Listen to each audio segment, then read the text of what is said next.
this sounds like really, really negative and like I'm saying something, the wrong thing, but the codependent groups that you can find on Facebook and things like that, I've been into them and like looking for, like this was back in the day, I would go into them looking for support or, you know, to be uplifted and to feel positive or ways to feel better. And a lot of people, it's very much focusing on the victim side of things because we do feel like I was such a victim of my of everything that was going on. Everyone would go objectively, blimey, are you joking? But you've not done anything. You're so lovely. You're just a good mum who works and tries hard and you're doing your absolute best. And I'm like, I know, I don't understand. And then I'd go into these groups and I'd be like, I don't understand. And they'd be like, me neither. And I'm like, we're not fucking getting anywhere, are we? We're not getting anywhere because nobody is trying to shake us out of this hole of feeling sorry for ourselves and feeling like that life is happening to us and that we've got no hope, that we've got no control over anything that happens, that this is our destiny to be at the mercy of this man. And I can tell you it is not the case. Because that really resonated with me when you said, obviously we've been split up a long time, but when you think and react to things that have happened in the past and now, you're still in it. You're still in it. So even though I've been free for 6 years, I'm still in it. Because I haven't just let it go. If you are focusing just with your own mind and not saying it to anybody else, but I know that people do, they go out and they tell the hairdresser. I fucking used to. I'd go to the hairdresser and they would ask me if I was going on holiday this year and I'd go, it's been an arsehole to me. I can't even go. I've only come out for 2 seconds to have my hair trimmed, then I've got to go back into it again. Like, honestly, anybody would listen. So if we focus all the time on the problem, you're not focusing on the solution. That just makes sense. And we're slipping back down into the rabbit holes without any way of getting ourselves out because we're not doing the work that we need to be doing. We're in the groups writing about our pain, but we're not making a plan of how I'm going to fucking get myself out of these rabbit holes.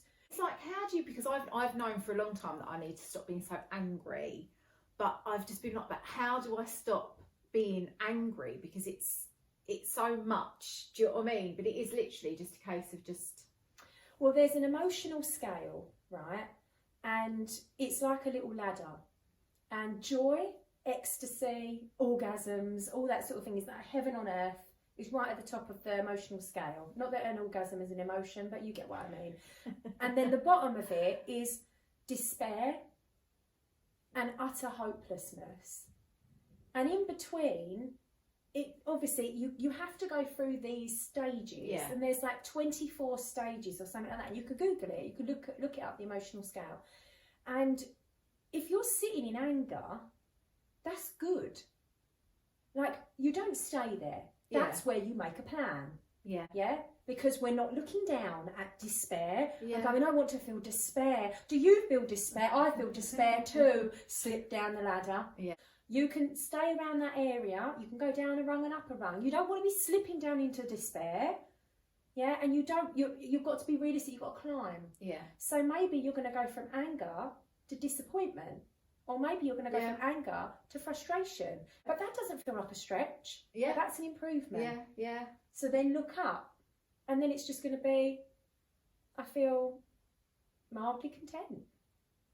From disappointment, I actually feel a little bit, no, I'm all right actually. I'm not too bad. And then you want to take up a step up to being a bit like, a bit excited, a little bit zesty. What makes me feel good? And I know the gym for you. Doing your podcast and reaching out to different people, having conversations with women who are empowered, that have got somewhere that they want to go. Focus on your fucking goals. Your goals are the most important thing because your kids are going to come with you up the ladder to achieving. And you're always going to feel like you've got to slip back down to have conversations. But you don't. This is the funny thing. You don't. So he lives in the basement and you're in the penthouse.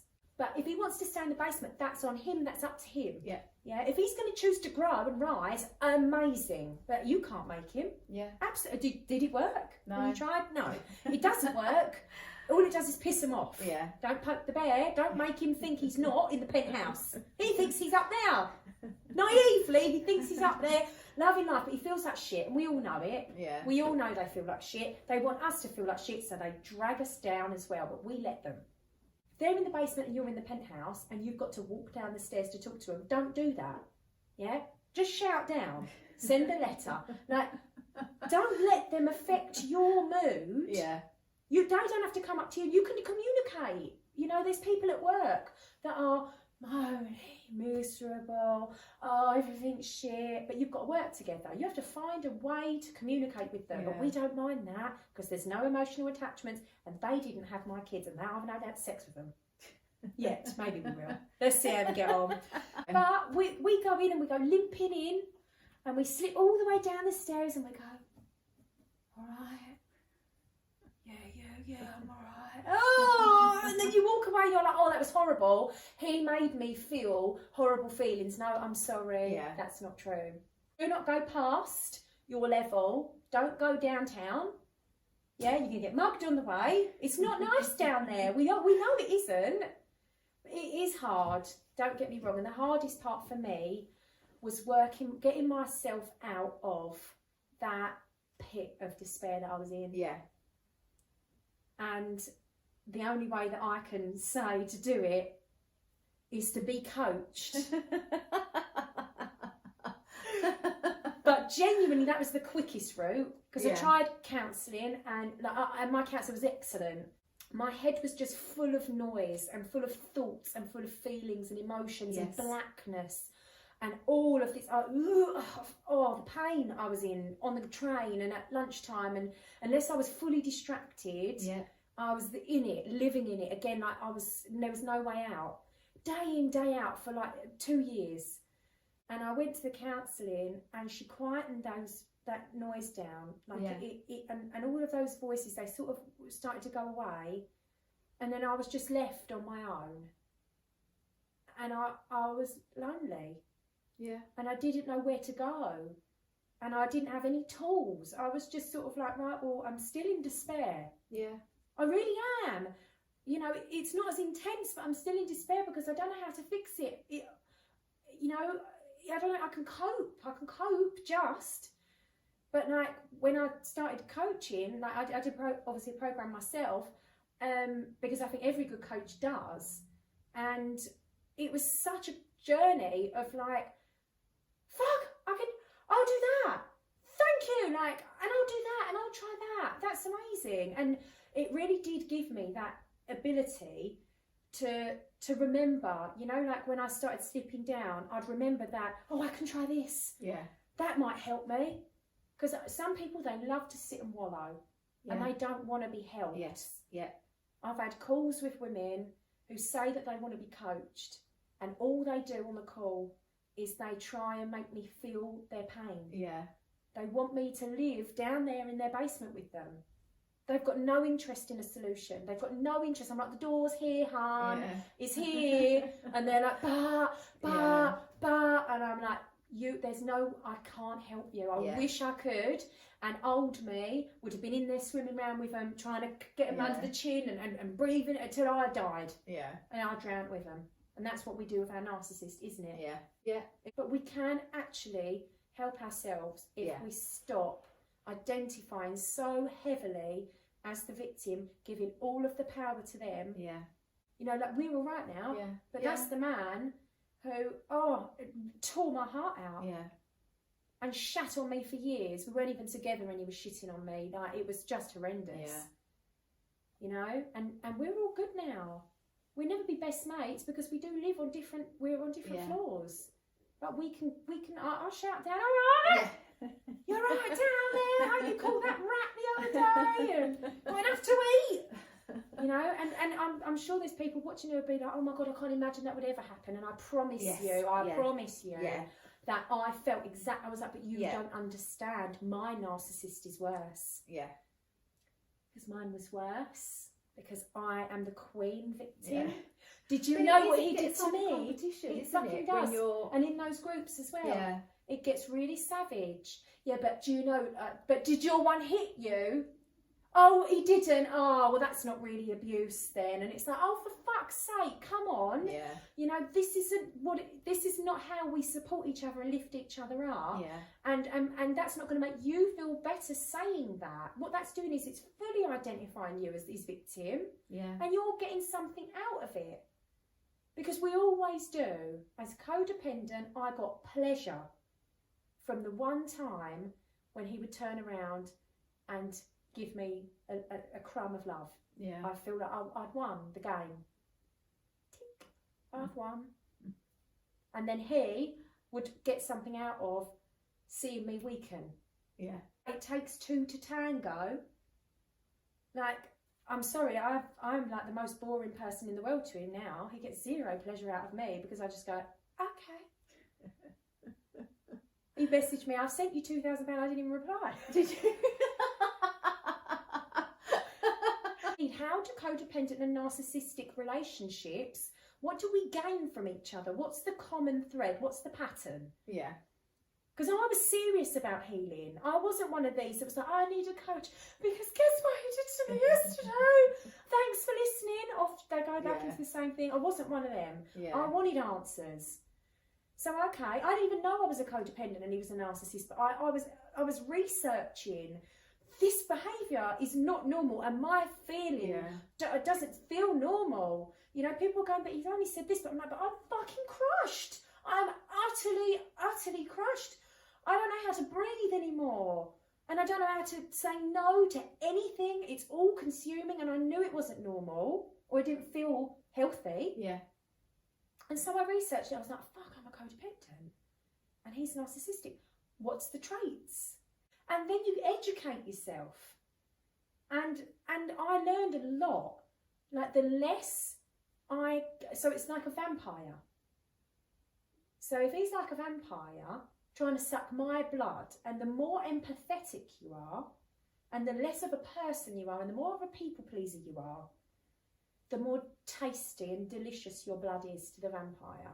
And mine was heroin. I was like Bella Swan. But like less beautiful. But yeah, so I would sit there like this. I'm ready. Everyone can see out my nostrils. And he would come and feed. Yeah.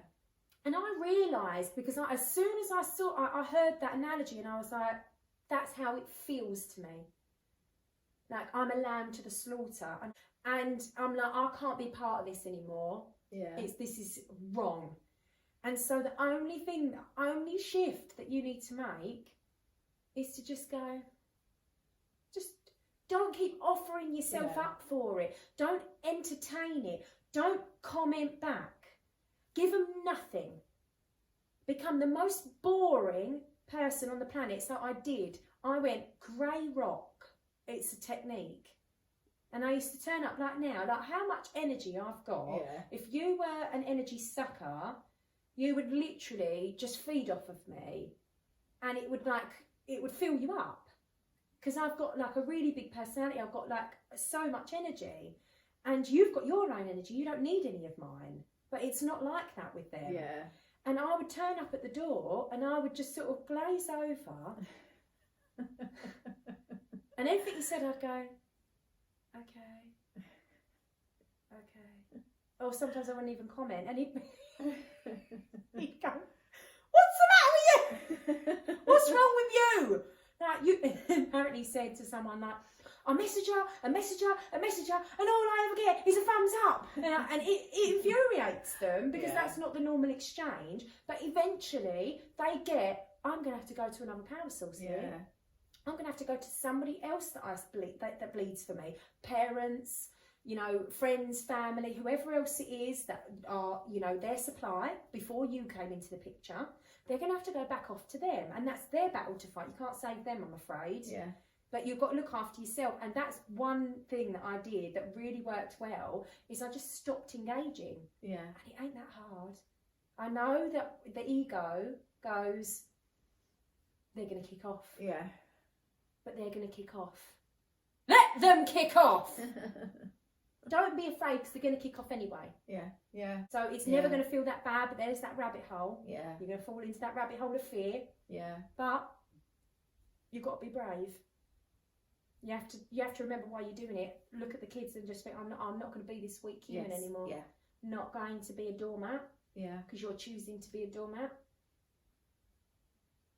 It sounds wrong, like somebody can force you to be a doormat, and I know that there's some very abusive people out there, but there is help always, there's support always, but we don't always see it because we're so caught up in it. Yeah. And it is scary, because I felt alone, even though I've got a very close family and a lot of support. He was slowly but surely taking me away from everybody. Yeah. And saying they ain't your real friends. And it's horrible. And we end up feeling very, very trapped and very, very small. But yeah, I don't want anybody to be stuck in that situation. Like, you don't have to be. Yeah.